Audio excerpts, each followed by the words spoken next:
Surabaya Mengaji. Yuk, dukung dakwah Surabaya Mengaji.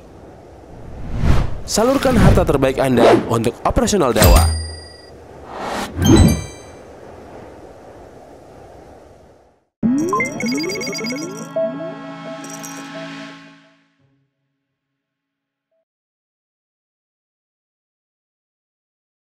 Wabarakatuh.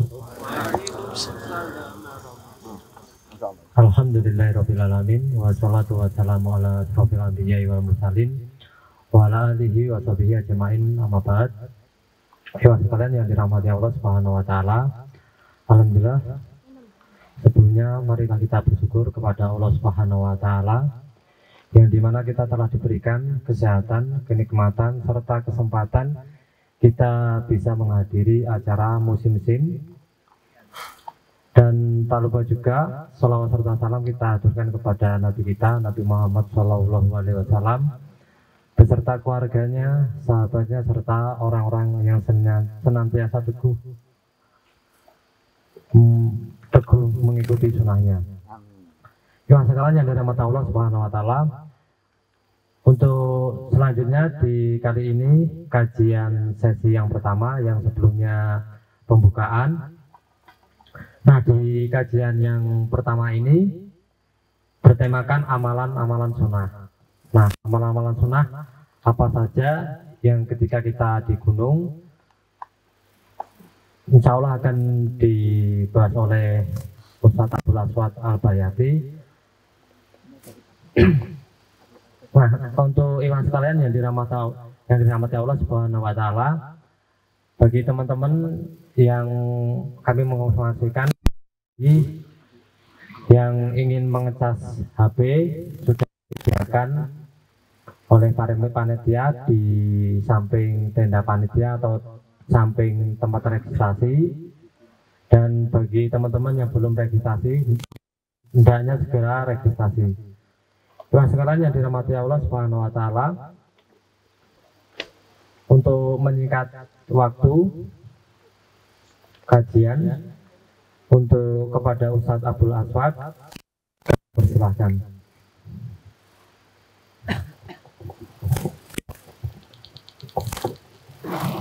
Jam berapa?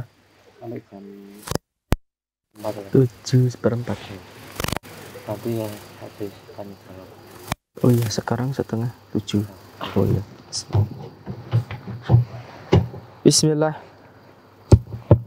Bismillahirrahmanirrahim. Assalamualaikum warahmatullahi wabarakatuh. Innal hamdalillah nahmaduhu wa nasta'inuhu wa nastaghfiruh wa na'udzu billahi min shururi anfusina wa min sayyiati a'malina. Man yahdihillahu fala mudhillalah wa may yudlil fala hadiyalah. Wa asyhadu an la ilaha illallah wahdahu la syarikalah wa asyhadu anna Muhammadan abduhu wa rasuluhu, amma ba'du. Teman-teman sekalian, sekedar info ya bahwa pengajian seperti ini sudah sering kita lakukan, baik di lembah gunung, di lereng gunung, ataupun di puncak gunung, ataupun di danau, ataupun di sungai. Yang penting ngaji ini orang yang WC, karena itu terlarang. Nanti teman-teman bisa cek di YouTube ya, seruan tauhid dari puncak Gunung Lawu. Terus ada pengajian di Segara Anak, di gunung mana? Gunung Rinjani. Semeru itu Ranukumbolo. Kalau Segara Anak itu di Gunung Rinjani, Lombok. Jadi perjalanan ke sana itu 2 hari 1 malam untuk mencapai Segara Anak. Dan pengajian seperti ini kita bawa speaker, dipikul, dicas terlebih dahulu supaya kuat dipakai buat pengajian sampai 3 jam. Tapi alhamdulillah sore ini, malam ini lokasi pengajiannya termasuk enak, mobil, motor bisa sampai ke sini. Kalau antum pengajian di Segara Anak nggak bisa, mungkin nangis duluan di tengah jalan, minta pulang, minta dipaketkan, kangen dengan kasur di rumah. Di sini nggak usah ke rumah, sudah ada apa? Kasurnya. Alhamdulillah. Al ilmu fis sudur la fil kasur. Ilmu itu letaknya di dada, bukan di atas kasur. Maka kalau ngaji jangan ngantuk. Karena ada sebagian orang menjelma menjadi gelundung beringis. Kalau ngaji itu ngantuk, gelundung terus beringis. Itu the real of gelundung beringis. Muga-muga rata korene wong. Jadi kita buka malam ini dengan satu ayat. Kata Allah Subhanahu wa taala di dalam surat Al-Hijr ayat 99, wa'bud rabbaka hatta ya'tiyakal yaqin. Dan beribadahlah kalian kepada Rabb kalian sampai ajal datang menjemput. Semua yang hadir di sini akan mati, semuanya. 100 tahun lagi, semua yang hadir di sini semua sudah berada di bawah tanah. Benar apa enggak kira-kira? Tahun 2123. 100 tahun lagi kita semua ini, yang panitianya, yang pesertanya, yang kameramennya, yang ngurusi kopinya, semuanya sudah ditanam di dalam tanah, kembali ke balik papan karena dia suka bumi. Kata Allah Ta'ala, wa'bud rabbaka hatta ya'tiyakal yaqin. Senantiasalah beribadah kepada Allah sampai kematian datang menjemputmu. Artinya apa? Ibadah itu di mana saja. Dan menuntut ilmu termasuk bagian dari ibadah. Dimanapun kita berada, hendaknya beribadah kepada Allah dan menuntut ilmu. Buang-buang waktu, kata Imam Ibnu Qayyim Al-Jauziyah, meskipun dengan alasan refreshing, meskipun dengan alasan tamasya, meskipun dengan alasan piknik, tidak boleh kita membuang-buang waktu untuk hal yang tidak ada nilai dan unsur ibadahnya. Kata Al-Imam Ibnu Qayyim Al-Jauziyah di dalam kitab Al-Fawaid. Di dalam kitab apa? Al-Fawaid, faidah ilmu. Idha'atul waqti, menyia-nyiakan waktu itu asyaddu minal maut. Lebih berbahaya, lebih horor daripada kematian.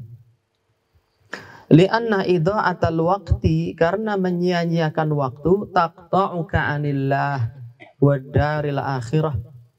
Menyia-nyiakan waktu itu memotong, memutus, menghalangi engkau dari Allah dan dari negeri akhirat. Orang yang refreshing, piknik cuma hura-hura saja, waktunya terlewat tanpa dia mendapatkan pahala dan kebaikan. Dia lalai terhadap Allah, lalai terhadap negeri akhirat. Sehingga menyia-nyiakan waktu itu menghalangi engkau dari Allah, menghalangi engkau dari akhirat. Wal mautu, sedangkan kematian, yaqta'uka 'anid dunya wa ahliha. Kematian itu hanya menghalangi engkau dari dunia dan dari orang-orang yang hidup di dunia. Sehingga menyia-nyiakan waktu jauh lebih menakutkan daripada kematian. Orang kalau mati terhalangi dari dunia. Tapi orang menyia-nyiakan waktu terhalangi dari Allah, terhalangi dari kehidupan akhirat. Maka nasihat beliau hendaknya senantiasa kita ingat, terutama ini para pegiat kegiatan outdoor ya, yang sering melakukan pendakian di gunung, menembus hutan, menuruni jurang, lembah, ya, menyeberangi sungai. Apa itu kata anak-anak zaman tahun 2000-an itu? Melewati lembah, mendaki gunung, sungai, mengalir indah ke samudra.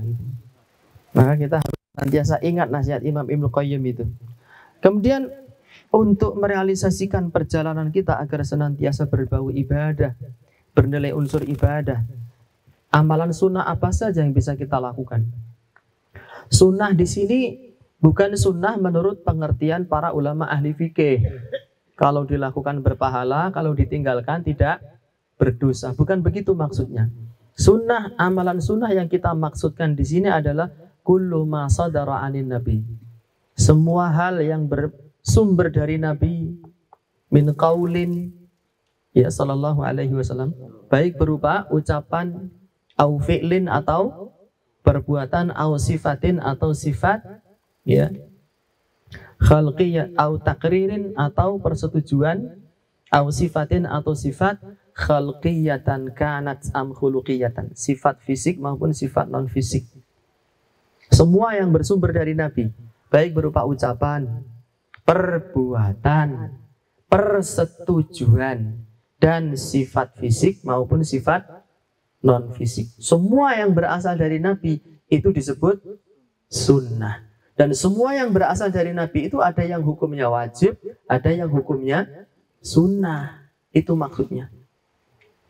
Yang pertama adalah amalan sunnah saat mendaki gunung. Dan mendaki gunung itu dilakukan juga oleh Nabi. Sebagaimana dalam hadis riwayat Bukhari. An Qatadah dari Qatadah. Anas bin Malik radhiyallahu anhu. Bahwasanya Anas bin Malik hadatsahum, memberitahu mereka. Anna Nabiya sallallahu alaihi wasallam, bahwasanya Nabi sallallahu alaihi wasallam sa'ida Uhudan, pernah mendaki gunung Uhud. Sebelum mendaki gunung Uhud, Nabi juga pernah mendaki gunung apa? Jabal Nur, di mana di puncak Jabal Nur ada gua namanya gua Hira. Ya, gua Hira. Jadi pendakian gunung itu bukan satu hal yang asing di mata Nabi dan para sahabat. Nabi pernah mendaki gunung Uhud. Wa Abu Bakrin bersama Abu Bakar, wa Umaru dan Umar, wa Utsmanu dan Utsman. Farajafa bihim. Tiba-tiba saja gunung Uhud ini bergetar hebat. Sebagian orang menyebutkan gunung Uhud ini kenapa kok bergetar? Karena dia nervous. Ya. Dikunjungi oleh baginda Nabi, dan Nabi mengatakan inna Uhudan jabalun yuhibbuna wa nuhibbuhu. Sesungguhnya gunung Uhud itu satu gunung yang mencintai kami dan kami juga mencintai gunung itu, gunung Uhud itu. Jadi gunung Uhud bergetar hebat. Bisa bayangkan gunung bergetar? Faqala, Nabi mengatakan usbut, gunung Kelut saja dulu waktu erupsi suaranya geler. Ini beneran loh. Wallahu a'lam aqulu syahid. Allah menjadi saksi atas ucapan anak ini. Waktu Gunung Semeru ini erupsi, saya lagi ada di Kecamatan Bayat, Kabupaten Klaten. Guguran material gunung itu suaranya kedengeran dari Klaten.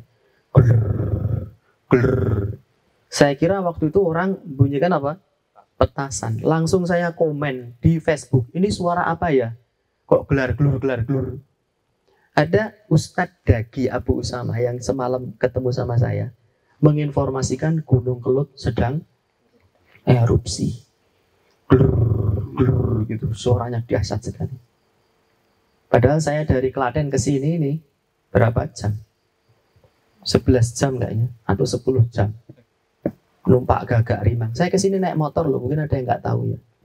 Saya kesini naik motor, beli es teh 2 kali, jus tape 1 kali, selama perjalanan sampai blending ini. Pentol 1 kali, di Beranggah beli pentol. Pentolnya enak ya. Pentol Beranggahan Kediri itu loh mas. Kurang cemui. Cemuinya belum, cemuinya nanti kalau pulang. Karena di Klaten nggak ada cemui. Tekan kono barang saja. Paginya itu abu itu menutupi seluruh daun-daunan dan pintu yang terbuat dari kaca. Saya tuh tidur subuh biasanya udah bangun. Kok masih gelap? Saya tidur lagi. Buka loh, kok masih gelap, tidur lagi. Ini saya curiga ini kayaknya subuh udah kelewat. Beneran pas saya buka itu sudah jam 5 lebih. Waduh. Pas buka pintu itu daun pisang itu semuanya patah, penuh dengan debu. Klaten itu tertutupi debu. Asalnya dari mana? Gunung Kelut. Itu gunung yang bergetar kayak gitu. Gunung Uhud bergetar, panjangnya sekitar 7 km. Faqala, Nabi mengatakan, "Usbut Uhud." Hai Uhud, diamlah engkau, tenanglah engkau. Fa innama, sesungguhnya alaika, di atas dirimu nabiyun, ada seorang nabi. Wa siddiqun, dan ada seorang as-siddiq, yaitu Abu Bakar. Wa syahidani, dan ada 2 orang syahid, yaitu Umar dan Utsman ibnu Affan. Jadi Umar dan Utsman itu udah tahu kalau kelak mereka akan mati terbunuh. Karena Nabi mengatakan, di atasmu akan ada 2, sedang ada Nabi, seorang siddiq dan 2 orang yang mati syahid. Itu hadis sahih riwayat Bukhari nomor 3472. Dan dulu waktu saya bilang sama teman-teman, target tertinggi kita dalam kegiatan Vulkano Ngaji, daurah di Segara Anak sudah, di Puncak Gunung Lawu sudah, di Gunung Selamet sudah. Cita-cita kita tertinggi adalah ngadain Vulkano Ngaji di Gunung Uhud sembari umroh backpacker bersama-sama. Dan itu sudah terjadi Vulkano Ngaji ke-10 di Gunung Uhud. Alhamdulillah, semoga nanti ada sesi keduanya, ngaji kita bareng-bareng di Gunung Uhud sembari umroh bersama. Allahumma amin ya rabbal alamin. Semoga nih yang datang ini bisa ketemu ikut semua. Allahumma amin. Kayak nyater super kelinci bareng-bareng biar bergenggeng. Kemudian amal sunnah apa yang bisa kita lakukan saat kita ada di gunung? Yang pertama adalah berwudu dengan air 1 mud dan berhemat dalam air. Dalam hadis sahih riwayat Bukhari Muslim disebutkan, kana Nabiyyu sallallahu alaihi wasallam, adalah Nabi sallallahu alaihi wasallam yatawaddau, biasa berwudu bil muddi, dengan air 1 mud, wa yaghtasilu bis sa', dan beliau biasa mandi dengan air 1 sa' ila khamsati amdad, sampai 5 mud. Bukhari nomor 198, Muslim nomor 325. Syekh Abdullah bin Sulaiman Al-Mani' menuturkan di dalam majalah Al-Buhus Al-Islamiyah edisi 59 halaman 179. Ini pengajian begitu ya. Jadi teman-teman harap bersabar, rasa ngantuknya dilawan. Namanya pengajian itu harus bergelut dengan literasi, bukan bergelut dengan terasi.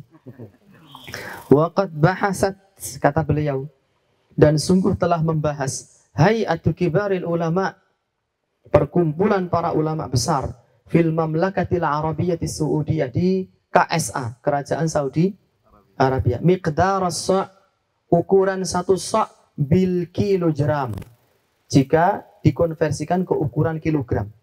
Wa kana bahthuha, dan pembahasannya mu'tamidan, bersandar ala anna sa'a Rasulullah sallallahu alaihi wasallam, bahwasanya 1 sa'-nya Rasulullah sallallahu alaihi wasallam arba'atu amdad, itu terdiri dari 4 mud. Wa annal mudda, dan bahwasanya 1 mud itu mil'u kafair rajulil mu'tadil. 1 mud itu adalah 1 caruan telapak tangan seorang lelaki dengan postur sedang, tidak besar, tidak pula kecil. 1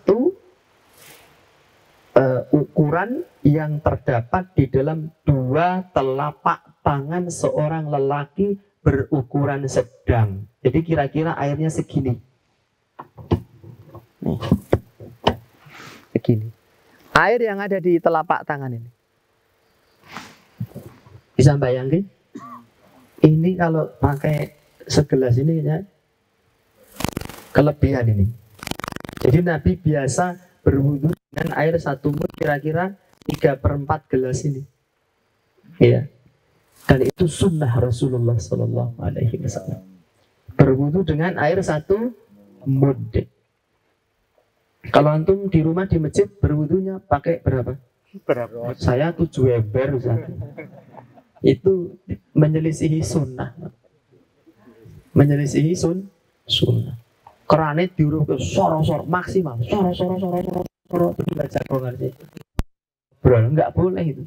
Itu idha'atul membuang-buang air gitu.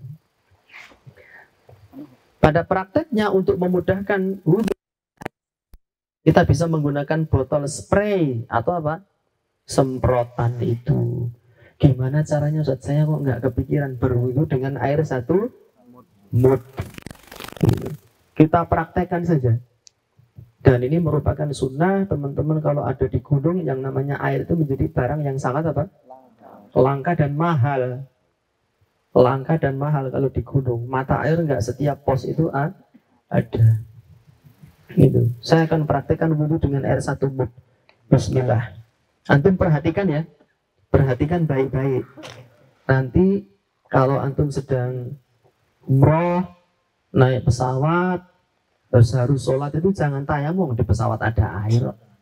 Antum bawa botol spray sehingga disemprotnya lebih mudah. Tapi karena nggak ada spray ya kita manual saja. Yang pertama membaca apa? Bismillah. La wudu'a liman lam yudkarismullah. Tidak ada wudu bagi orang yang tidak membaca bismillah.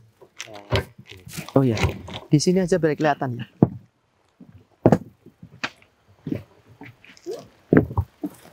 Nanti ilmunya ini ilmu terapan ya. Ilmunya ilmu terapan, jadi ilmu itu untuk diamalkan, bukan yang ditonton tok, tapi nggak pernah dilakukan.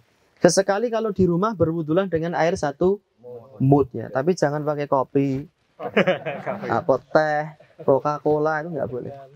Temulawak, cemue, itu airnya suci tapi tidak mensucikan. Ini kita lubangi dulu. Saya kurang sabar kalau minum pakai ini. Langsung. Ya Allah, sobek ini. Bismillah. Kita ambil sedikit. Ini diratakan di telapak tangan kanan. Terus langsung kiri sekaligus. Ini kan udah kena semua tuh. Kalau nggak kena diratakan begini. Terus yang kedua apa?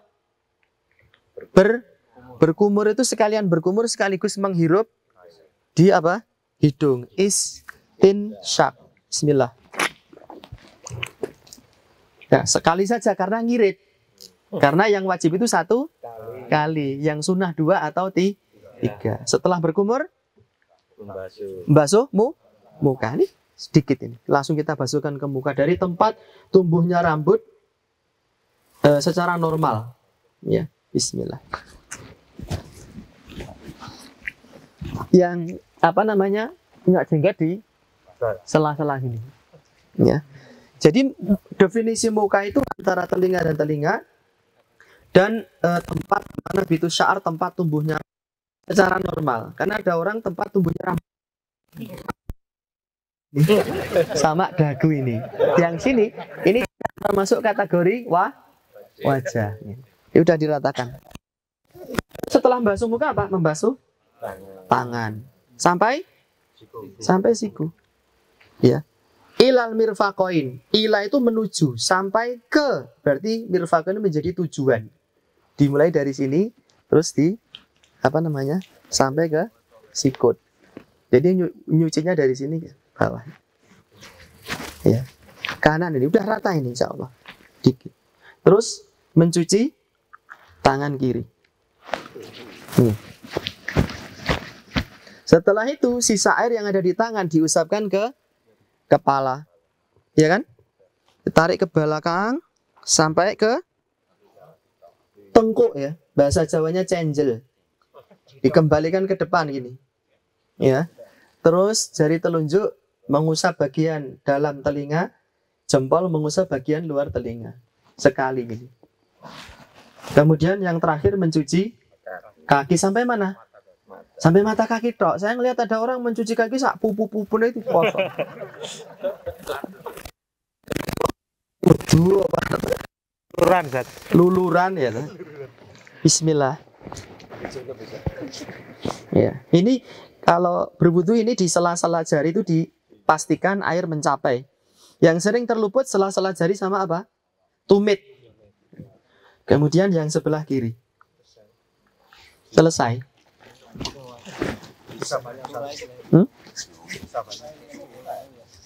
Sisa banyak untuk apa? Diombe. Ya. Cukup kan? Lebih dari cukup.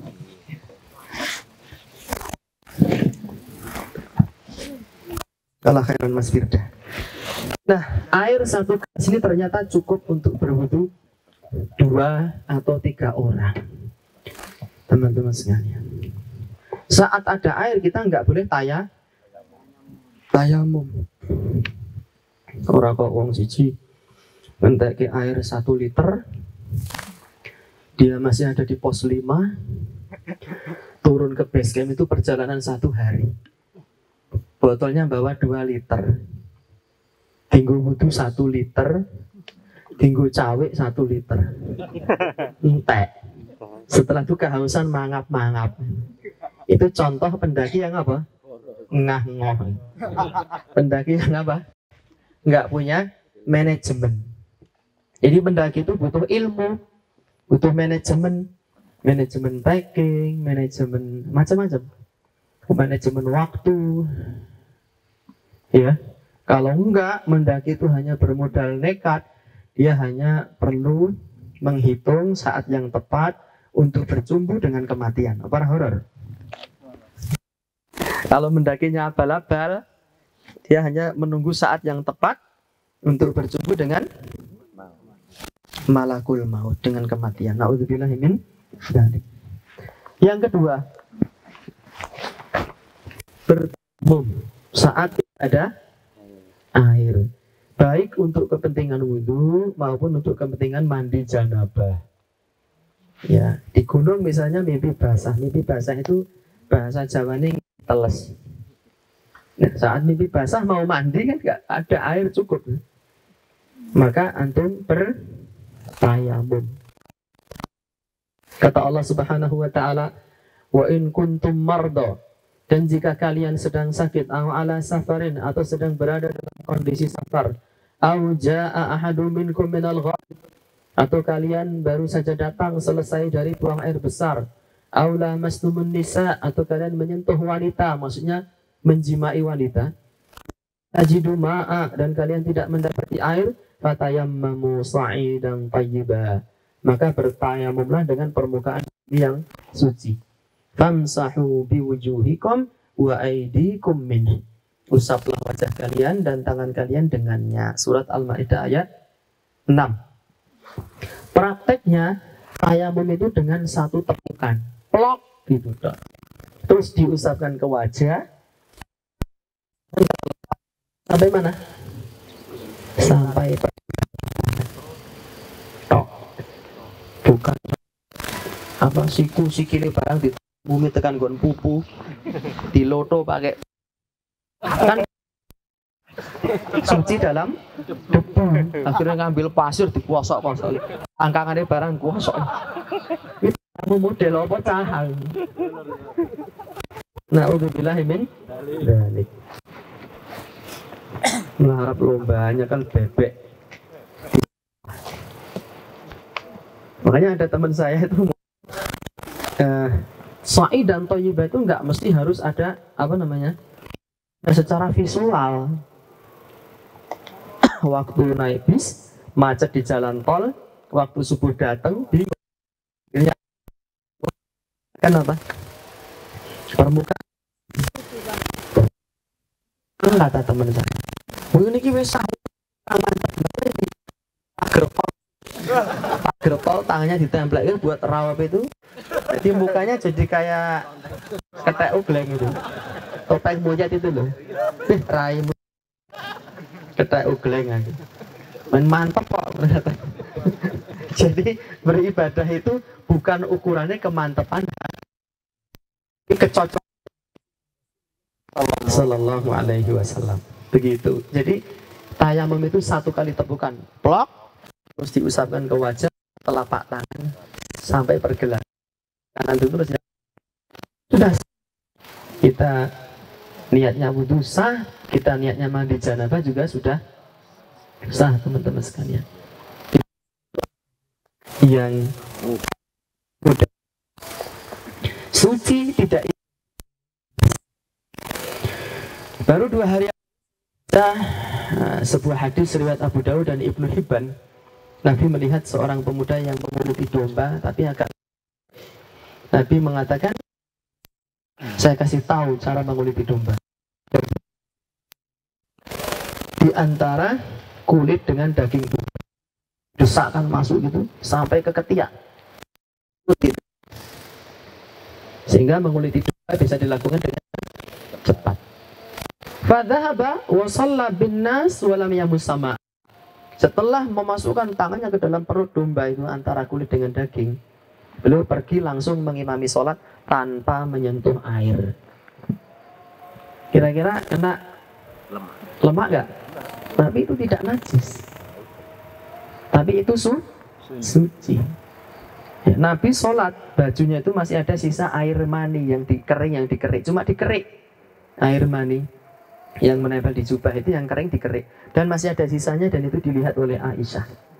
Mungkin tapi Akram bin Muhammad Az-Ziyadah, saat saya mengikuti pengajian beliau mengatakan yang disyariatkan itu adalah tathhirul mahal, la tathhirul ain. Membersihkan lokasi najisnya, bukan membersihkan zat dari najis itu. Paham nggak? Membersihkan lokasi itu yang disyariatkan, bukan membersihkan zat dari najisnya itu. Dan beliau memberikan contoh. Kalau antum buang air besar misalnya, terus bersuci menggunakan batu, berapa kali? 3 kali. Set. Kalau diusap pakai batu, dan hati-hati ini batu ya. Ojo watu sing nyeringih, mbok nggo peper. Malah dadal duel.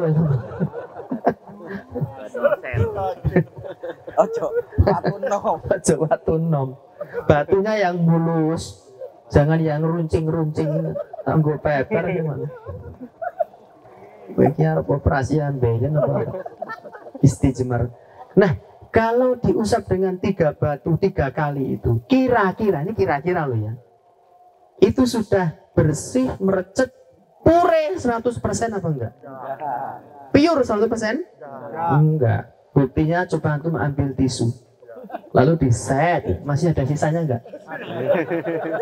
Masih? Berarti pernah kan? Sering. Jadi kalau bersuci menggunakan batu set,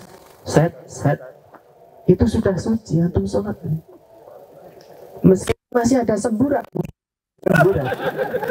Sembirit.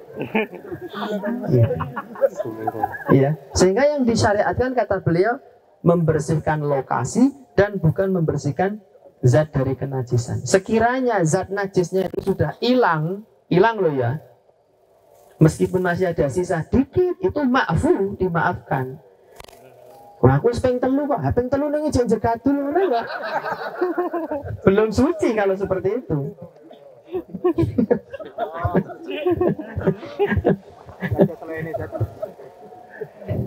Masih ada selainya, nanas sih loh. Atau pisang itu ya nggak suci kalau seperti itu, harus dibersihkan pakai batu sampai hilang, dan nanti kalau masih ada sedikit itu namanya ma'fu. Yang sedikit itu kalau dipakai tisu masih ada, itu maknanya apa? Tathhirul mahal, bukan tathhirul ain. Adapun tata cara tayamum tadi sudah saya sampaikan berdasarkan hadis riwayat Bukhari Muslim juga. Inna makana yakfika an tasna'a hakadha. Engkau cukup melakukan hal ini kata Nabi. Fadaraba bikafihi darbatan 'alal ard. Beliau menepukkan telapak tangan beliau ke bumi, thumma nafadhaha, dan beliau meniupnya, thumma masaha biha dhahra kaffihi bisyamalihi, dan beliau mengusap telapak tangan kanannya menggunakan apa? Tangan kirinya, au dhahra shimalihi bikafihi, atau mengusap telapak tangan kiri dengan tangan kanannya. Thumma masaha bihima wajhahu, dan beliau mengusapkan kedua telapak tangannya di wajah. Jadi satu tepukan saja untuk wajah dan apa? Telapak tangan. Plok, usap ke telapak tangan kanan, telapak tangan kiri, terus diusapkan ke wajah dua-duanya. Itu hadis Bukhari Muslim nomor 4704 dan Muslim nomor 368. Ada pertanyaan sampai sini? Mungkin ada yang tergelitik, penasaran gitu. Ada? Tayamum tadi wajah dulu atau telapak tangan dulu? Iya, telapak tangan. Iya, telapak tangan dulu baru wajah. Seperti kita basuh telapak tangan dulu kan? Ya kan? Bismillah, telapak tangan dulu, ya kan? Jadi telapak tangan didahulukan. Sebagaimana riwayat ini. Ya. Summa masaha biha dhahra kaffihi bisyamalihi. Dan beliau kemudian setelah menepukkan, mengusap telapak tangannya dengan menggunakan telapak tangan kiri. Kemudian masaha bihi wajhahu ke wajahnya. Jadi tayamum itu telapak tangan dulu dan cukup sampai orang Jawa ugel-ugel. Ya, ini ugel-ugel, kalau ini polok. Ya, silahkan. Salah air, Zat. Ya. Air aqua atau air mineral itu termasuk bukan air suci mensucikan. Air suci mensucikan. Itu proses, Zat. Mengalami proses. Iya, mengalami proses selama tidak berubah bau, rasa, dan warnanya. Tapi kalau dia tidak disebut sebagai air seperti ini tidak disebut air lagi ini disebut air kopi. Iya. Berarti boleh ya pakai yang aqua. Boleh, karena memang dia masih dalam kategori kemutlakan air. Jadi air masak, Zat. Air yang dimasak. Nggak apa-apa. Air dimasak juga nggak apa-apa, menurut pendapat yang roji. Bahkan air bekas pun Nabi ya mustakmal. Nabi pernah menggunakan air bekas mandinya siapa? Aisyah. Itu riwayatnya mengatakan seperti itu. Tapi kalau air mawar, air kopi, air teh, cemui dipakai untuk berwudu, itu tidak sah wudunya. Karena air itu dia suci tetapi tidak mensucikan. Iya. Wallahu ta'ala alam. Silahkan. Yang pertama tadi untuk praktiknya berarti tayamum itu sekali tepuk. Iya. Kemudian yang diusap itu zohro itu yang Iya. Zohro itu ini. Iya. diusap kanan dulu. Kanan dulu ya, terus sama ini juga. Telapaknya, Zat. Ya? Iya. Telapak punggung maupun perut diusap gitu. Jari juga. Iya. Jadi semua pergelangan. Setelah itu gantian yang kiri. Kemudian untuk ke wajah tadi nepuk lagi. Enggak. Cuma satu kali tepukan. Kemudian untuk Iya. yang tadi Bapak tadi kan beberapa air mineral tuh ya, Iya. ada yang muncul rasa manis-manis. Kalau itu nggak boleh. Kalau sudah ada rasanya, ada ya memang ada air bening, udah kecampuran gula atau dikasih essence jeruk, lemon atau strawberry, sehingga rasanya sudah berubah, maka itu tidak boleh dijadikan sebagai air wudu. Wallahu ta'ala alam. Silakan Pak Zainuri. Untuk itu Zat, kan ada riwayat dari Umar bin Khattab kan Iya. dia belum basuh pakai sabun, belum mantap seperti itu Zat. Apa itu? Belum basuh pakai sabun. Maksudnya basuh itu cawit tadi loh Zat. Kalau belum basuh pakai dengan sabun apa air bidara itu belum mantap, itu gimana Zat? Untuk Ya. Nah sekarang kalau Allah Subhanahu wa taala memuji ahli Quba. Ahli Quba itu menggabungkan dua jenis bersuci, ya istijmar, ya istinja. Menggunakan batu terus disempurnakan dengan air. Atau boleh salah satunya. Bukan hanya nggak pakai sabun, bukan hanya nggak pakai bidara, nggak pakai air itu, hanya pakai batu tok. Kalau itu sudah sah ya sah. Nah, adapun berbicara masalah afdholiyah, mana yang lebih utama? Nah, tentu itu lebih utama. Tapi kalau bicara keabsahan itu sudah sah, gitu, mencukupi. Jadi faktor mencukupi dan tidak itu tidak dikembalikan kepada perasaan, tapi dikembalikan kepada dalil. Wallahu ta'ala alam. Silakan belakang, pakai peci. Kalau airnya itu dicampur saya itu pakai air sumur ya saudara. Iya. Kalau habis hujan itu kayak berubah warna tetap ada. Enggak apa-apa.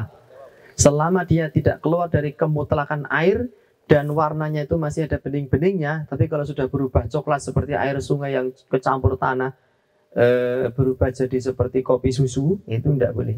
Air sungai. Tapi kalau air sungai masih ada bening-beningnya, kecampuran tanah dikit, bahkan ada si kuning berlayar lewat. Setelah dia lewat, kita wudhu di situ, nggak apa-apa. Ya. Selama airnya mengalir. Tapi kalau airnya itu nggak mengalir, dia berlayar itu cuma muter di situ aja. Tawaf itu. Jangan. Horor nggak seperti itu. Karena ada itu kali pertemuan dua sungai kan, airnya kan muter itu. Namanya kalau di desa saya namanya kali tempur. Jadi ada sungai dua ketemu, tek, itu airnya muter itu kayak pusara gitu. Iya. Jadi dia berlayarnya cuma muter di situ aja. Kecuali dicudik, ayo rona gitu. Baru dia pergi. Tapi kalau nggak dicudik ya udah di situ aja dia. Iya. Saya kan orang desa dan pengamat kehidupan, jadi ngerti beberapa kejadian. Iya, fenomena alam di sekitar saya itu saya ngerti. Wallahu ta'ala. Kita lanjutkan dulu ya, nanti pertanyaannya kita lanjut lagi. Sesi tanya jawab ada lagi. Yang ketiga, sunnah yang ketiga adalah mengusap alas kaki. Ini wajib ini. Banyak yang nggak tahu.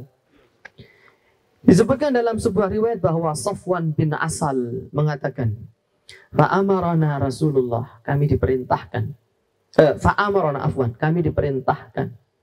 An-namsaha alal khuffain, untuk mengusap dua alas kaki. Idza nahnu, apabila kami adkhalnahuma, memasukkan telapak kaki kami ala tuhrin, dalam keadaan suci. Salatan, 3 hari 3 malam, idza safarna, jika kami dalam kondisi bersafar. Wa yauman wa lailatan, dan durasinya 1 hari 1 malam. Idza aqamna, jika kami sedang mukim, tidak sedang pergi jauh. Wala nakhla'ahuma min ghaitin wala baudin, dan kami tidak melepas alas kaki kami dikarenakan buang air besar maupun buang air kecil pipis. Wala naumin, kami tidak melepas alas kaki kami karena tidur.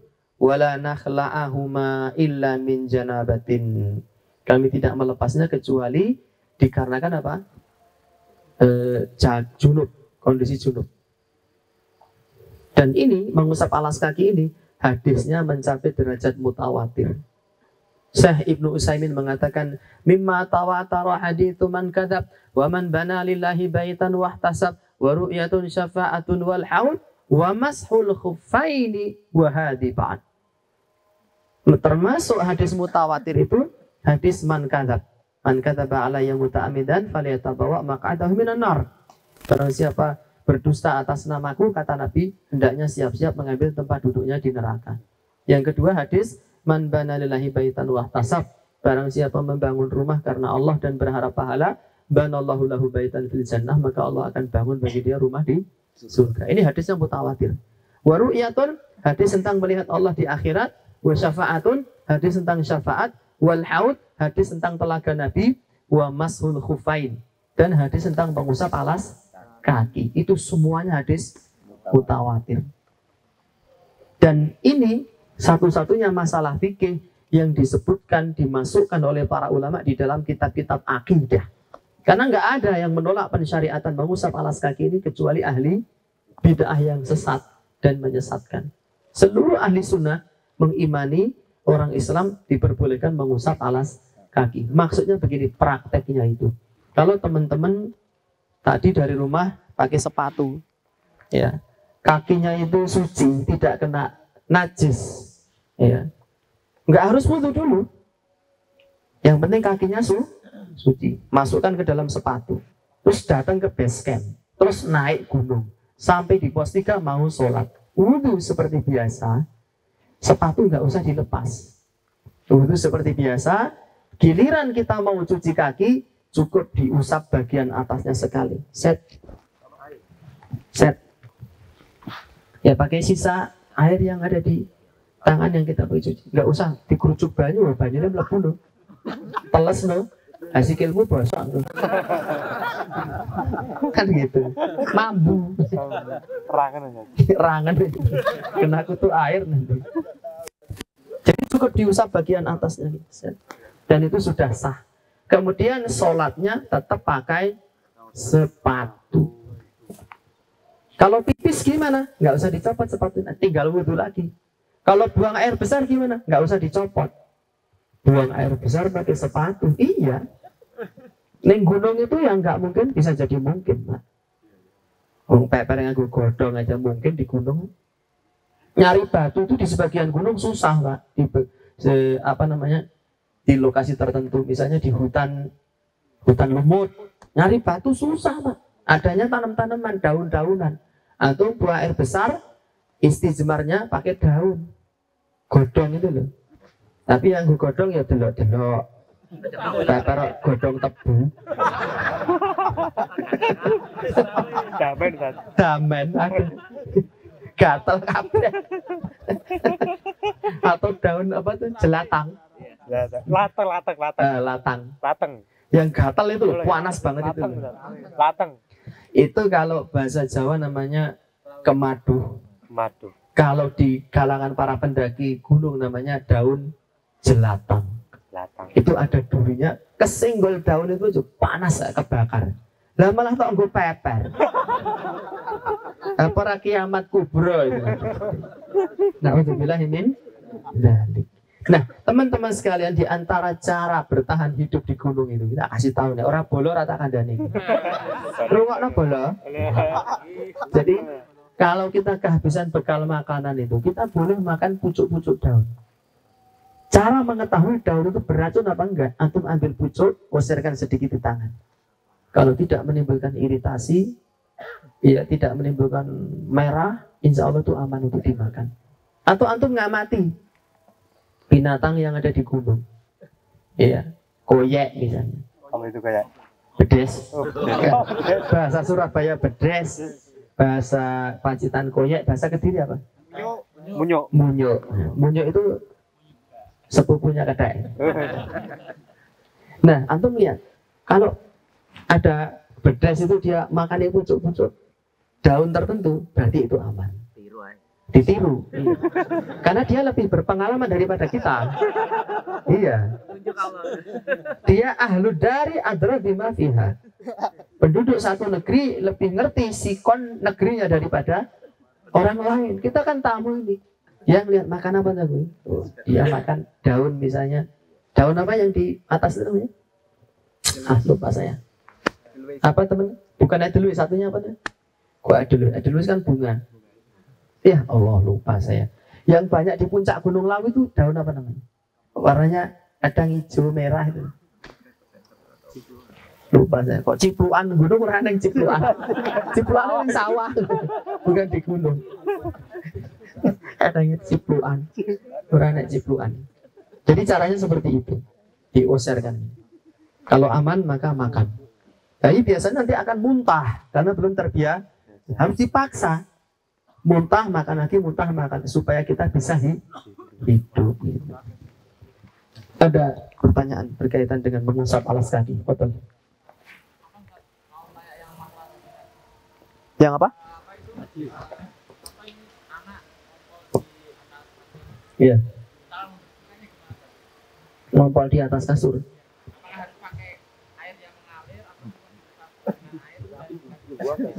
Enggak, dia bisa dijemur lalu digebuki pakai rotan itu. Dan apa namanya, matahari itu termasuk bisa mensucikan sesuatu yang kena najis selama kenajisannya hilang. Cirinya apa? Kalau ompolnya itu sudah hilang dari kasur, ya sudah nggak ada rasanya, nggak ada baunya, nggak ada warnanya lagi. Gebuki, babok-babok dijemur berkali-kali sampai panas, gebuki pakai rotan. Ya kalau sudah nggak ada baunya, nggak ada warnanya, ya berarti insya Allah sudah suci. Aja mbok kasur spring bed kalau bawa mesin cuci ya. Brodol mesin cuci nih, karena ada pernya juga. Duitnya brodol lah mesin cuci, mbok leboni per. Tentang mengusap sepatu ada? Iya, Ustaz. Silahkan. Itu kan ada riwayat yang harus melampaui mata kaki itu. Iya. Sepatu sekarang ket-ket itu kan banyak yang di bawahnya mata kaki. Iya. Itu gimana, Ustaz? Saya belum mengetahui ada kaidah yang mengatakan harus melampaui mata kaki. Dan Syekh Ali bin Hasan Al-Halabi di dalam kitab Ahkam Musyita fi Sunnatil Mutahharah saat ditanya tentang definisi khuf itu karena nggak ada batasan secara spesifik, maka dikembalikan selama orang itu menyebut itu sebagai sebuah alas kaki, maka itu alas kaki. Kalau sepatunya itu ada lubangnya, bagaimana kata beliau? Selama lubangnya itu kecil dan tidak mengeluarkan dia dari definisi sepatu, ya maka itu masih berlaku. Ya, menutup telapak kaki. Tapi kalau sepatu antum bagian bawahnya itu namanya apa? Sol ya. Solnya itu sudah hilang, itu sudah tidak disebut sepatu lagi. Ya. Mau meringi sih kene tok. Tapi udah sepatu dulu. Kayak untuk gombalan itu namanya. Begitu ya. Allahu ta'ala. Ya, itu enggak disebut karena bolongnya terlalu banyak. Itu serandal. Masyarakat kita menyebutnya itu serandal itu. Apalagi tumitnya tidak tertutup secara sempurna. Wallahu ta'ala alam. Sepatunya tuh harus tertutup dulu, Ustaz. Iya. Tapi kalaupun ada lubangnya dikit, selama tidak mengeluarkan dari definisi sepatu masih oke lah. Dan rata-rata sepatu gunung insya Allah menutupi telapak kaki.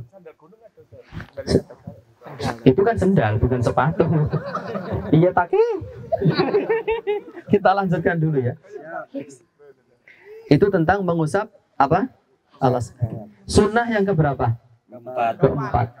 Mengumandangkan adzan di gunung dan sholat di gunung.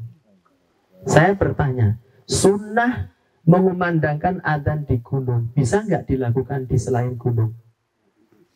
Bisa nggak? Sunnah mengumandangkan adzan di gunung bisa nggak dilakukan kalau kita nggak ke gunung? Bisa nggak? Ya nggak bisa. Sunnahnya itu adzan yang gunung. Sementara antum ora ning gunung. Lah kan saya adzan. Kuwi adzan dul. Iki adzan yang gunung. Makanya disebutkan dalam hadis ini. Ya ajabu rabbuka. Rabb kalian itu merasa takjub min ra'i ghanamin terhadap seorang penggembala domba fi ra'si syatiyatil jabal yang berada di puncak gunung yu'adzin bis salat wa yusalli. Dia mengumandangkan azan di puncak gunung dan sholat. Fayaqulullahu azza wa jalla, Allah subhanahu wa ta'ala berfirman, unduru ila abdi hadha, lihatlah kepada hambaku ini, yu'adzinu wa yuqimus salah, dia berazan dan menunaikan salat, ya khafu minni, karena takut kepadaku, faqad ghafartu li abdi, maka aku sungguh telah mengampuni dosa hambaku ini, wa adkhaltuhul jannata, dan aku memasukkannya ke dalam surga. Jadi Allah bangga kepada orang-orang yang ada di pedalaman hutan, ada di dalam gunung, tapi tetap mengumandangkan azan dan menunaikan sholat. Itu sunnah saat kita mendaki gunung. Apa? Mengumandangkan azan di gunung dan sholat di gunung. Tekan kita bisa azan di masjid. Itu dua azan yang gunung dulu. Dan masjid ini gunung kok tak? Oh ya apa-apa nanti. Karena memang ada di puncak Gunung Perahu itu ada masjid. Siapa yang tahu? Di puncak Gunung Perahu itu ada masjidnya sekarang. Dulu waktu saya belum ada. Sepekan yang lalu saya baru turun dari sana, ada masjidnya. Tuh, nenek Indomaret barang. Orang horor. Melalui jalur Patak Banteng. Dan tahun 2024 jalur Patak Banteng akan dialihkan dari pos 2 belok ke kanan sehingga lebih landai. Sebelumnya ngetrek terus tanpa bonus itu. Pendakian 2 jam itu kempolnya apos kabeh itu. Merdeka. Karena lutut ketemu dengan jenggot ini. Nanjak gunung itu. Bisa bayangin naik gunung lutut ketemu jenggot. Menek ini. Saking apanya? Curamnya. Itu.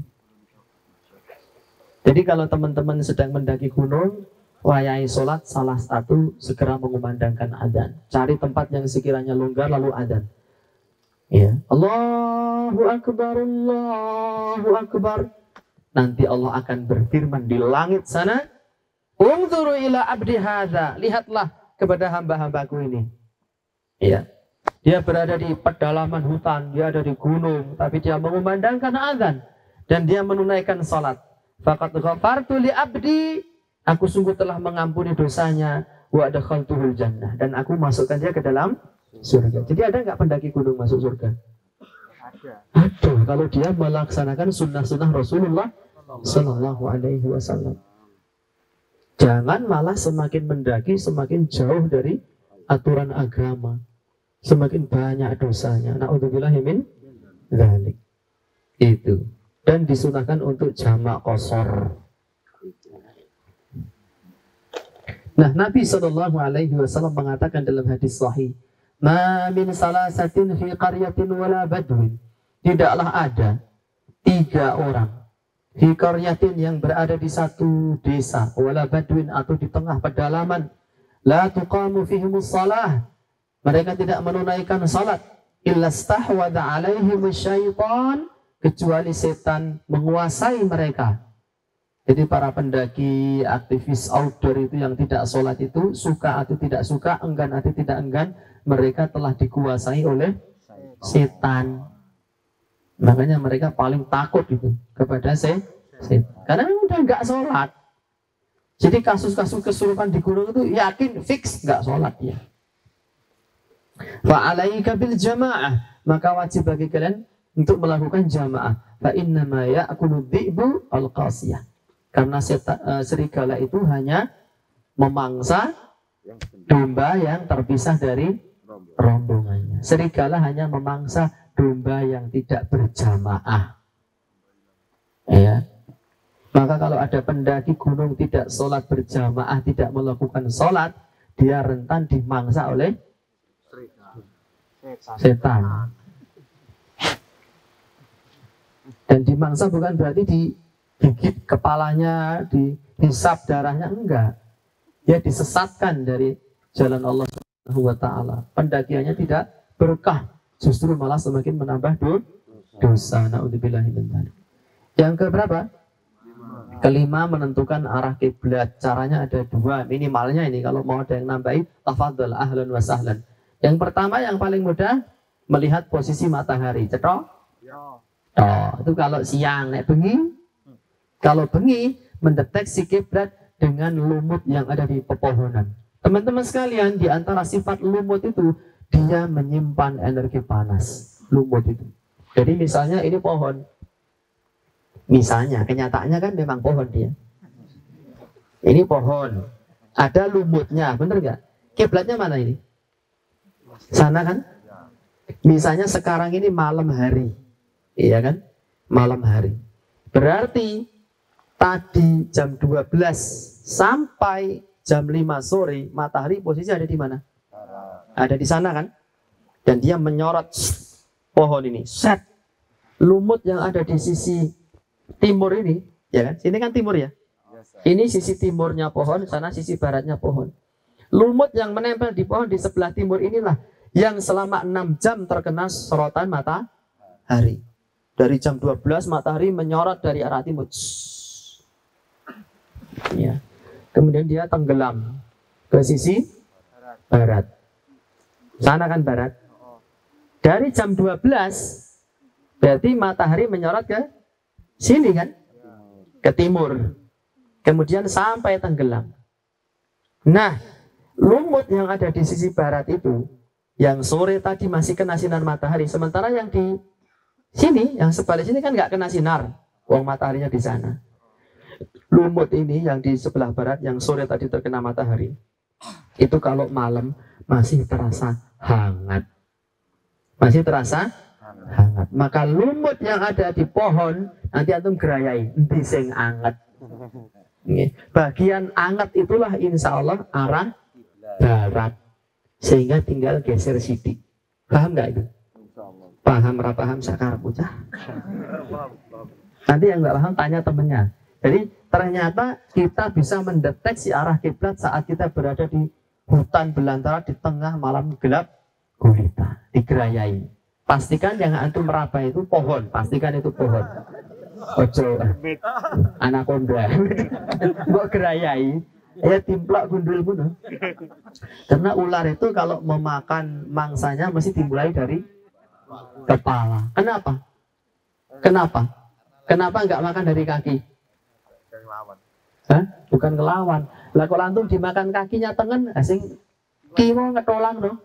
Ini ditelan sampai selangkangan, lah sing kiwa ketolang, nggak bisa masuk kan ya, bener nggak? Ya. Tapi kalau dimakan kepalanya, tangannya daplang nih, dimplok tadi, siap gerak, kakinya gini jadi begini, paham nggak? Ya. Kok meneng wae gundul? Udah paham apa orang jadi? Jadi ular itu memangsa mesti dari arah kepala supaya kakinya tidak menghalang-halangi. Jadi pastikan yang diraba itu pohon bukan anaconda. Yang keberapa ini? Yang keenam, menjamak dan mengqashar sholat. Ya, jadi maghrib dijamak dengan isya seperti tadi itu, atau zuhur dijamak dengan asar. Dan sunnah teman-teman sekalian saat sedang safar itu sunnah tarkiyah, Nabi Shallallahu Alaihi Wasallam tidak pernah melaksanakan sholat qobliyah dan ba'diyah selama safar. Maka kita mengikuti sunnah beliau, jangan sholat qobliyah, jangan sholat ba'diyah. Tapi kalau sholat boleh nggak? Boleh. Cuma sunnahnya yang lebih baik jangan melakukan ba'diyah dan qobliyah karena Nabi tidak pernah melakukannya. Terus kalau sholat gimana baiknya? Kalaupun antum pengen sholat, niatkan sholat itu sebagai sholat sunnah mutlak. Saat sedang umroh itu safar apa enggak itu?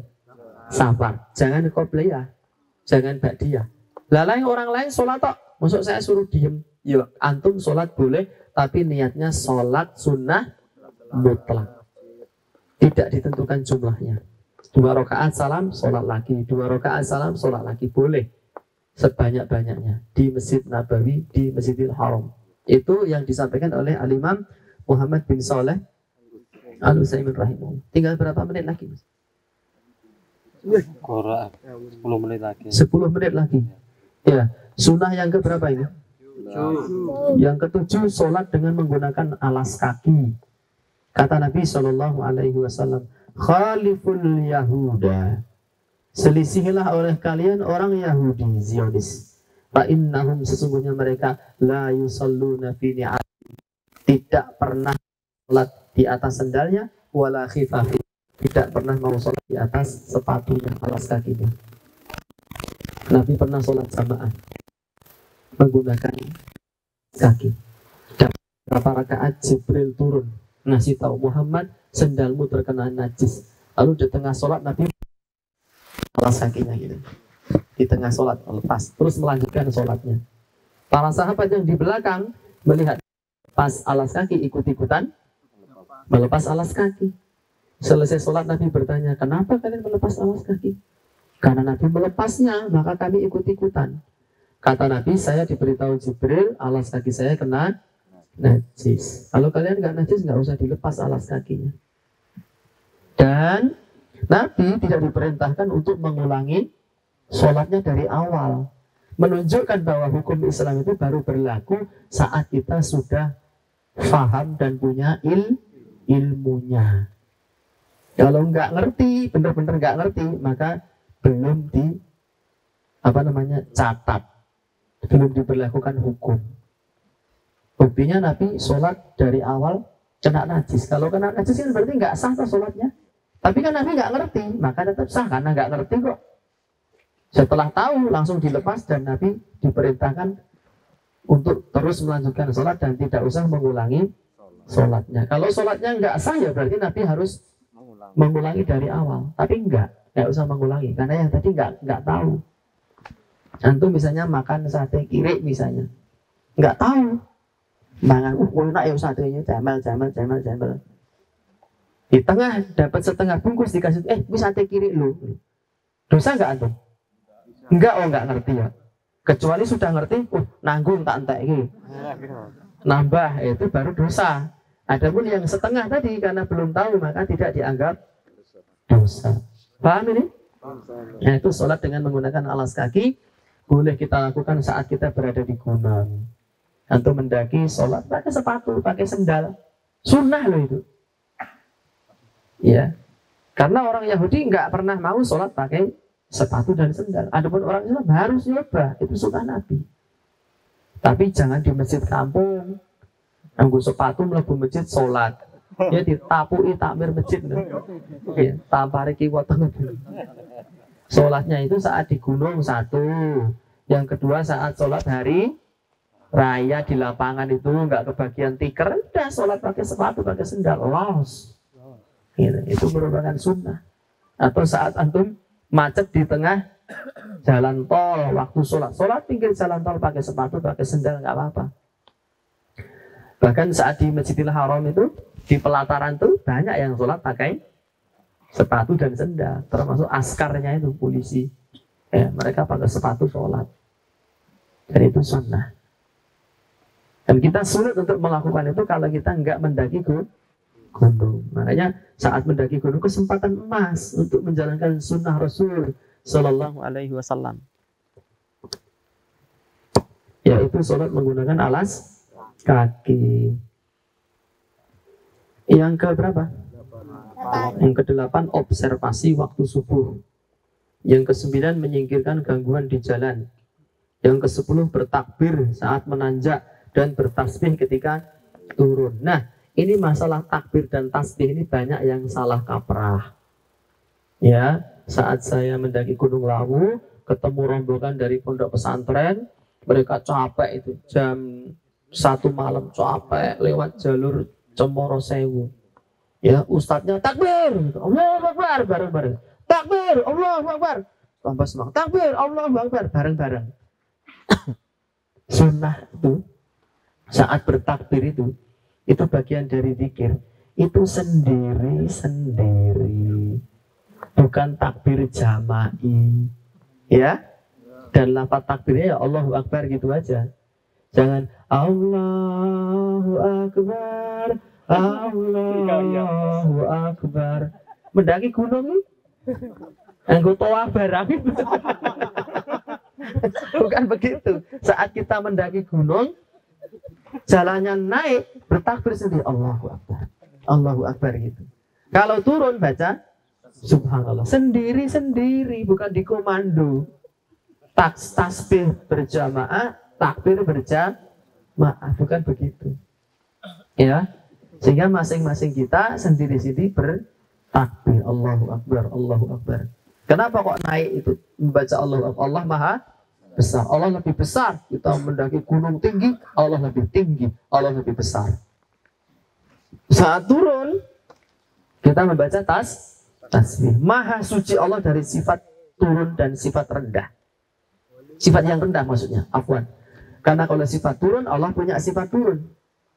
Maksudnya kalau kita sedang melewati jalanan yang turun, kita mensucikan Allah dari hal-hal yang rendah. Maha suci Allah, subhanallah, subhanallah, subhanallah. Gitu. Ora kok malah miso. Ya, di Gunung Arjuna itu ada tanjakan namanya tanjakan apa sih? Gak ada yang tahu. Gunung Arjuna. Tanjakan USA. Tanjakan Asu.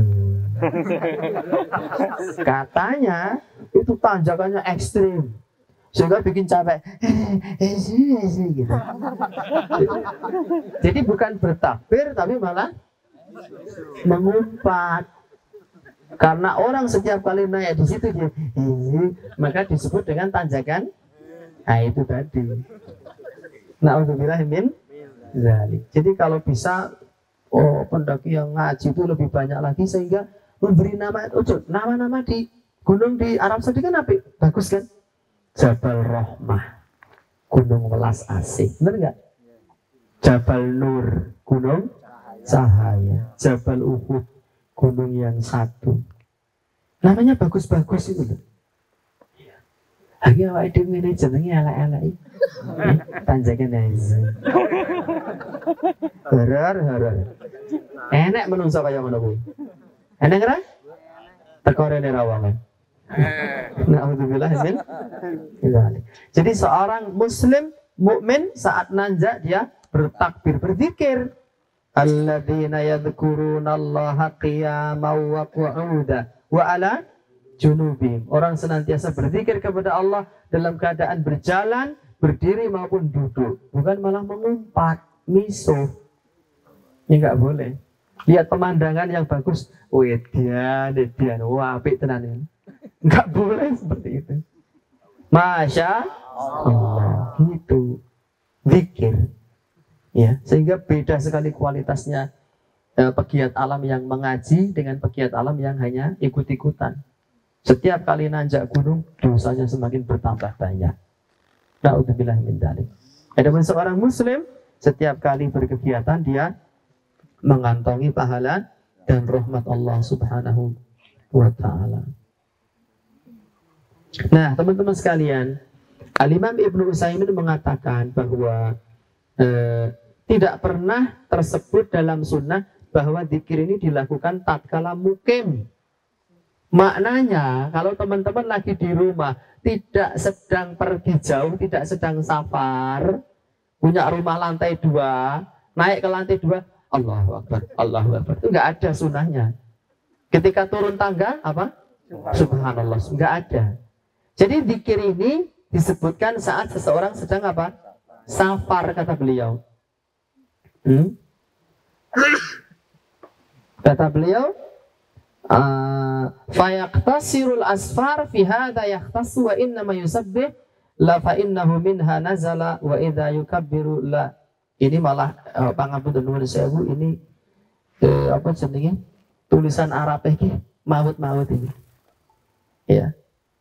Jadi saya bacanya jadi nggak karu-karuan, ini susunannya kurang pas. Intinya adalah kata beliau dalam Liqa' Babul Maftub jilid ketiga halaman 102, apa namanya, zikir bertakbir saat naik, bertasbih saat turun itu dilakukan ketika sedang safar. Kalau antum di rumah tinggalnya di sebuah kontur tanah yang miring, mau pergi ke masjid, jalannya naik bertakbir itu nggak usah, turun bertasbih nggak usah, tetapi dia dilakukan saat sedang apa?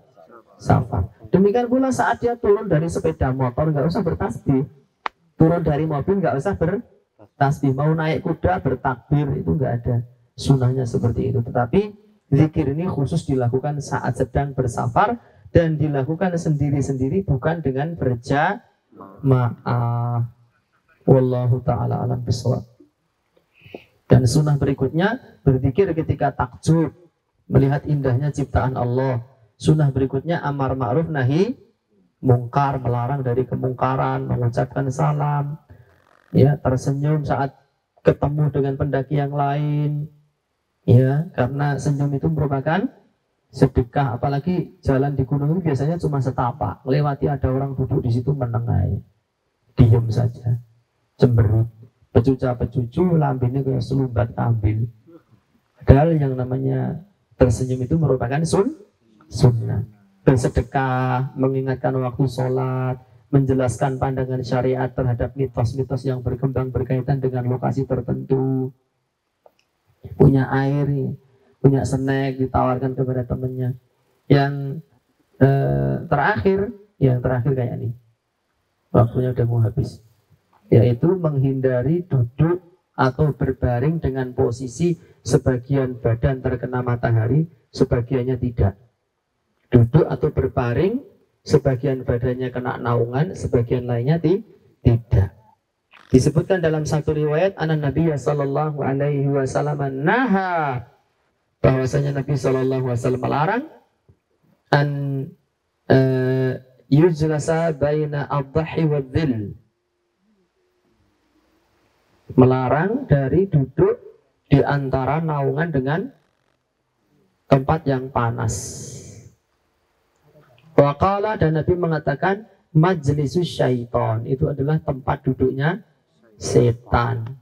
Hadis riwayat Ahmad dan disahihkan oleh Imam Albani di dalam kitab Silsilah Ahadits As-Shahihah nomor 838. Sebagian ulama, diantaranya ulama besar tergabung dalam Lajnah Ad-Daimah yang diketuai oleh Syekh Abdul Aziz bin Baz, mengatakan duduk seperti itu kategorinya makruh saja, tidak sampai haram. Namun demikian, saya secara pribadi lebih tenang dan tentram memilih pendapat ulama lain yang menyatakan bahwa duduk dalam kondisi itu hukumnya haram, bukan sekedar makruh. Kenapa? Karena ucapan para ulama salaf zaman dulu saat beliau mengatakan makruh, itu maksudnya adalah haram. Misalnya wa yakrahuna ayyuharrimuna, ucapan para salaf itu mereka membenci, itu maksudnya mengharamkan. Li'annal karahata inda salaf, karena kata-kata karahah, sesuatu yang makruh di kalangan para salaf itu, yuridu nabihat tahrim, maksudnya adalah haram. Ini pernyataan Syekh Shalih Fauzan dalam kitab I'anatul Mustafid. Dan Syekh Abdurrahman Al-Barraq, ya, juga termasuk ulama yang mengatakan bahwa duduk di antara naungan, ya, sebagian badannya kena sinar matahari, sebagainya tidak, itu hukumnya apa? Haram. Karena Nabi mengatakan majlisus syaitan, itu duduknya setan, dan kita itu dilarang menyerupai perilaku setan. Wallahu ta'ala alam bisawab. Itu sebagian sunnah-sunnah yang selayaknya kita ketahui dan kita amalkan saat sedang berkegiatan di alam luar atau outdoor. Wallahu alam. Alhamdulillah, syukron jazakumullah khairan Ustaz atas faedah yang sudah disampaikan perihal amalan-amalan sunnah di gunung. Maka Hendaknya kita juga menjadikan aktivitas ini bernilai pahala di sisi Allah Ta'ala, membawa misi penting berupa keinginan kuat menghidupkan beberapa sunnah Nabi Shallallahu Alaihi Wasallam yang sudah jarang dilakukan oleh manusia. Bukan hanya sekedar melampiaskan hobi dan kesenangan semata. Baik, untuk selanjutnya sesi tanya jawab. Ini juga ada door prize, nanti akan kita bagikan. Barangkali ada teman-teman yang mau bertanya, dipersilahkan. Yang tadi belum. Yang tadi belum. Iya, silakan. Silakan ini. Iya. Bagaimana Ustadz cara membersihkan pakaian kita yang kena najis saat di gunung tidak ketemu sama air? Iya. Membersihkan pakaian kita yang terkena najis saat ada di gunung dan tidak ada air, itu pakaian. Jadi membersihkan benda najis itu ada macam-macam cara ya. Kalau pakaian terkena najis, ya kita hilangkan najis itu sesuai dengan kemampuan. Kalau najisnya itu mengenai kaki, maka dia cukup mengenai alas kaki, sepatu, sendal, maka cukup di digosokkan ke tanah yang suci. Dan kalau memang masih ada serapan baju yang lain, ya ketika sholat pakai baju yang suci saja. Kalau memang tidak ada air, sebenarnya bisa dijemur, jemur kebutke sampai tidak ada zat najisnya itu hilang. Tapi kan itu butuh waktu yang lama. Maka sebaiknya menggunakan baju serep. Dan saat musim hujan, caranya antum beli trash bag plastik besar itu ya, biasa berupa karung untuk tempat sampah itu loh. Itu antum masukkan ke dalam carrier, baru barang-barang yang sekiranya rentan air dimasukkan ke situ. Terus ditali, masukkan. Terus barang-barang yang aman terkena air seperti nesting, sendok kan nggak apa-apa kena air, baru dimasukkan terus ditutup carriernya. Jadi nanti kalau hujan sederes apapun, baju antum, terus SB, ya sleeping bag, baju ganti, kaos, ya celana dalam, katok jeru itu tetap kering dan bisa dipakai untuk sholat. Jadi solusinya seperti itu. Wallahu ta'ala alam. Assalamualaikum warahmatullahi wabarakatuh. Waalaikumsalam warahmatullahi. Duduk antara panas dan dingin tadi. Ya. Kalau tempatnya kita itu darurat, apakah tetap berpindah atau tetap di situ tadi? Seperti ya tempatnya sempit, terus kita kayak bergigir gitu, mau pindah kanan kiri nggak ada tempat itu. Iya. Gimana Ustaz? Saya secara pribadi sulit ya membayangkan kita ada di gunung, sulit mencari tempat yang teduh sekaligus atau panas sekalian gitu. Kan tempatnya sempit. Gunung itu kan ombong. Insya Allah ada. Tapi kalaupun darurat ya, bener-bener nggak ada, taruhlah bener-bener nggak ada, maka kaidah fikih mengatakan ad-darurat tubihul mahdzurat. Kondisi darurat itu membolehkan kita melanggar larangan kalau memang benar-benar tidak ada. Jadi kalau mau di panasan sekalian, kalau mau di tempat teduh ya di tempat teduh sekalian. Tapi kalau setengah badan antum kena panas, setengahnya kena naungan, itu dilarang oleh Nabi dan disebut sebagai majelisnya setan. Dan para ulama berbeda pendapat. Sebagian mengatakan makruh, sebagian mengatakan haram. Kalau memang darurat ya sementara kita milih pendapat yang makruh lah. Jadi tidak dosa. Tapi kalau memang benar-benar darurat ya itu boleh untuk dilakukan berdasarkan kaidah tadi, seperti antum masuk gunung, nggak ada makanan, nggak ada daun, adanya batu, adanya pasir, antum sudah kelaparan, hampir pingsan, tahu-tahu ada celeng. Ya, tahu celeng? Babi. Ya, antum bawa peso. Ya. Maka boleh dimakan itu babi itu. Di tempat itu, jangan dipakai untuk bekal. Enggak. Itu kan berlaku umum kan. Iya. Di gunung saja atau di tempat. Iya. Itu kan juga haram kan. Iya. Ya selain di gunung itu. Iya, betul. Benar. Kalau darurat gitu maksudnya itu kita tetap pindah atau gimana? Kalau bisa pindah. Kalau bisa pindah itu berarti bukan darurat. Karena ada pilihan. Jadi disebut darurat itu kalau sudah nggak ada pilihan sama sekali. Saya sering menganalogikan seorang pemuda ada di sungai, lalu ada seorang wanita ya muda belia, cantik jelita, sweet 17. Dia pengen minta dibopong. Mas, tolong saya digendong menyeberangi sungai karena sungai itu alirannya deras. Boleh nggak Ustadz saya menggendong wanita yang bukan mahram itu? Kan ini darurat Ustadz katanya. Kalau nggak saya gendong dia bisa hanyut gitu misalnya. Jangan buru-buru mengatakan darurat, Mas. Darurat itu kalau sudah tidak ada cara halal yang bisa ditempuh. Dicek, di sungai itu ada jembatannya nggak? Ada Ustaz, tapi 7 km wajib ditempuh. Meskipun 7 km. Masih ada cara halal yang lain melalui jembatan, maka wajib ditempuh itu. Tapi jauh, ya, jembatan kan halal. Itu. Nah, di sana ada jembatan, kami ke sana aja. Karena saya seorang muslim dilarang menyentuh kulit wanita yang bukan mahram. Jadi Mas nggak apa-apa tinimbang dosa. Yang kedua dicek airnya itu deres apa enggak. Kalau dia hanya tiba lalu basah badannya enggak sampai mati, ya nyebrang sendiri, nggak usah dibopong. Nanti bajunya basah itu kan bukan satu hal yang membahayakan. Ya disebut kategori darurat kalau sudah membahayakan nyawa. Kalau ming basah kelambine ra apa-apa Mbak ngono, engko diperes neh. Atau DD. Itu namanya darurat. Tapi kalau masih bisa pindah, berarti itu belum dalam kondisi darurat. Tapi kalau benar-benar darurat ya nggak apa-apa bertahan di situ. Karena kondisinya darurat. Wallahu taala alam. Yang masalah air Ustaz. Ya. Biasanya air PDAM kalau di Surabaya itu kan kadang-kadang airnya lebih buruk dari sungai Ustaz. Ya. Nah, itu suci mensucikan.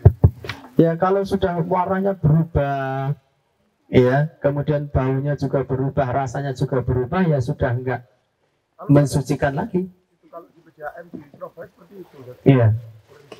Iya kalau sudah enggak ada yang lain maka tayamum. Tapi harus nyari air lagi. Masuk nih Surabaya banyune ngono kabeh ta. Kalau ada wajib dicari di masjid atau beli air mineral untuk kepentingan wudhu. Jenenge wis sultan ora apa-apa to.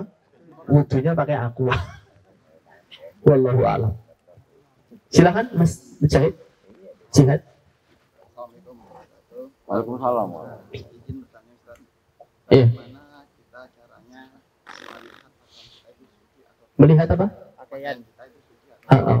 sedangkan terkadang itu ada kotoran-kotoran yang nempel, sedangkan kita kalau main gunung itu kan sampai apa? Iya betul. Ya, Pak, silakan.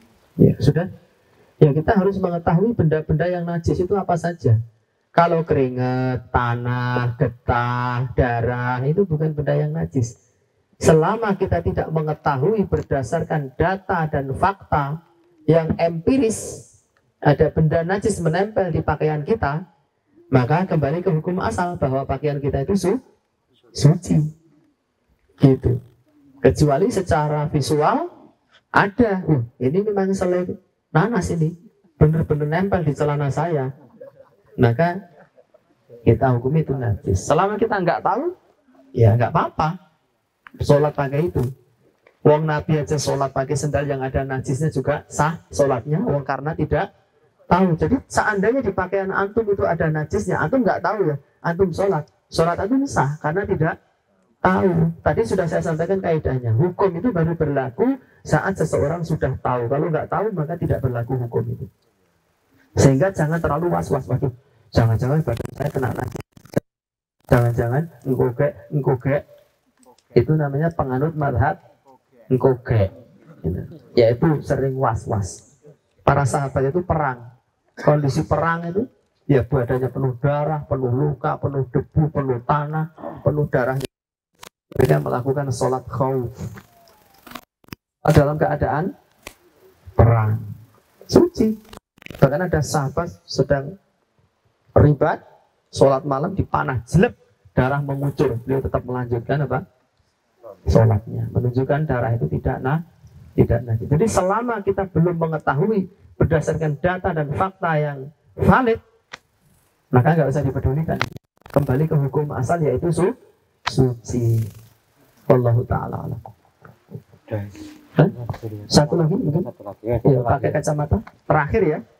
Silakan. Apa anak yang dulu waktu SMA ini kayu anak tak buang terus tak pegang gini tembus Ustaz. Tak cari mukanya ndak ada Ustaz. Hitam gitu kayak bayangan gitu tapi begini. Anak takut, anak lari, ketakutan terus anak kencing Ustaz kan kayak kepuyuh gitu Ustaz. Iya. Iya. Anak bilang gini Ustaz. Mbak, amit Mbak bilang gini. Iya. Itu paling bayangan pohon itu. Kayak batu segini kena air kencing anak itu jadi kayak asap kayak gindan bumi Ustaz. Ya wajar. Di tempat yang sangat dingin, ya kita pipis tuh mesti keluar asapnya. Kita ngomong aja itu keluar asapnya kok. Saya sering pipis di gunung itu pipis tuh kedul. Asap membumbung tinggi dari air pipisnya itu. Kalau di tempat yang sangat dingin memang begitu. Ya, itu satu hal yang wajar. Terus pertanyaannya gimana? Ini pertanyaan apa curhat ini? Karena jalan gini kerasa kayak ada yang ngikuti. Iya. Ya daun-daun itu kayak minyak-minyak gitu loh. Iya. Semenjak apa namanya kena air kencing tadi. Terus akhirnya saya jalan ada senior itu bilang gini, Mas, tolong sama ada pikiran nih kosong ya. Loh kenapa? Mas, di belakangmu ada yang ngikuti. Putih katanya orang tua. Iya. Terus kedua saya mundur tinggi, pas sudah di camp itu tiba-tiba di kepala saya ini kayak ada yang Kayak ada yang?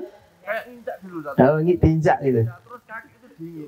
Iya. Ke atasnya masuk ke es, langsung hilang Ustaz. Ingat dulu Ustaz. Iya. Saya tidak sadar. Terus aku apa namanya tiba-tiba keluar dari badan itu kayak Ustaz. Pingsan.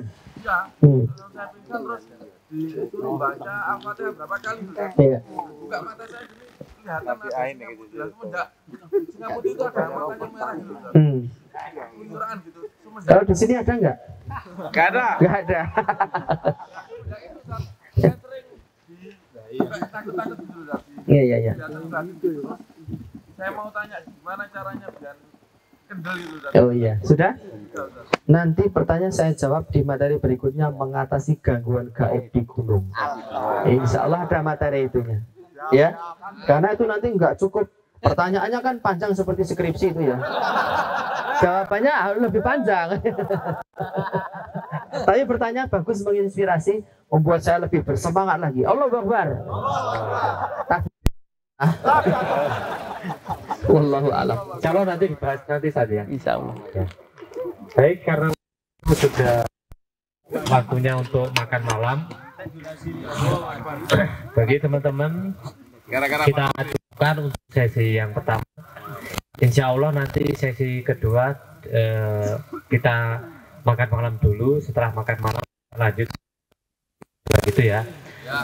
Baik, untuk selanjutnya yang teman-teman yang mau makan ya, oleh para panitia di sebelah tenda panitia, ataupun teman-teman yang mau ngecas HP juga sudah disediakan oleh panitia. Nanti kita bertemu kembali, kita dudukkan dengan doa penutup majelis. Subhanallah. Ya, assalamualaikum warahmatullahi wabarakatuh.